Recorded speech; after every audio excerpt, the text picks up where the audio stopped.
Hi students, in this video let's continue with solving fractional equations that can be reduced to quadratic equations part 2. Right, let's look at example 2. We are asked to solve the equations 1 over x squared minus 36 minus 2x minus 3 over 6 minus x equals to 1. So for most of us, if you have seen the first video, you may be very tempted, alright, to just simply take x squared minus 36 multiplied by 6 minus x to find your common denominator. This is the most convenient method, but you must remember the most convenient method doesn't mean it's the most efficient or doesn't mean it's the correct method. All right. So before we jump into finding the common denominator, it's always good to ask yourself, is there anything you can simplify? And of course, I've given you the hint there already, the one that's highlighted in yellow. What does x squared minus 36 remind you of? Is there any concepts you've learned earlier on that you can relate it to? Correct. You would have remembered your a squared minus b squared, which can be factorized into a minus b times a plus b. So therefore, x squared minus 36 can be rewritten as x squared minus 6 squared.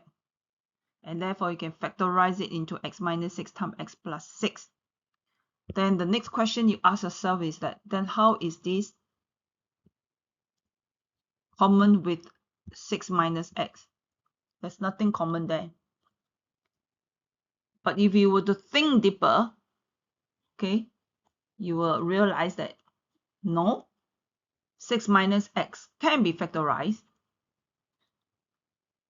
into negative bracket x minus 6, because 6 minus x, you can actually write it as negative x plus 6. Then you can factorize a negative out. Right. So now we're going to rewrite the algebraic equation as this. And the negative with this negative, multiply them together will give you positive. All right, so now let's examine your denominator, which is x minus 6 and x plus 6, and then with x minus 6. So we can see that the common factor is your x minus 6. X minus 6 is the common factor. So therefore, the LCM would just be x minus 6 multiplied with x plus 6. That will be our lowest common multiple for the two factors. Why is that so? If you don't quite get it, let me give you a numerical example. I'm going to replace this with the number 2, and this is 3, and that is 2, right? So what do you think is the LCM of 2 times 3 and 2? Wouldn't it be just 2 times 3? Because 2 times 3 will be 6, right? So the LCM of 2 and 6 will be, lowest common multiple of 2 and 6 will be 6, and 6 is just 2 times 3, right? So you apply the same concept here. So the lowest common multiple of this and this would just be bracket x minus 6 times x plus 6. All right, so with that, we can just multiply.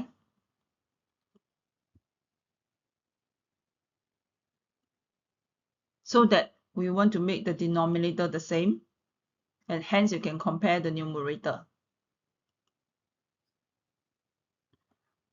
If you don't do it this way, remember what I have shown you earlier on, you can just simply multiply 1 with x minus 6 bracket x plus 6. This guy with x minus 6 bracket x plus 6. This guy with x minus 6 bracket x plus 6. All right, so you would still end up getting this expression here, or this equation here.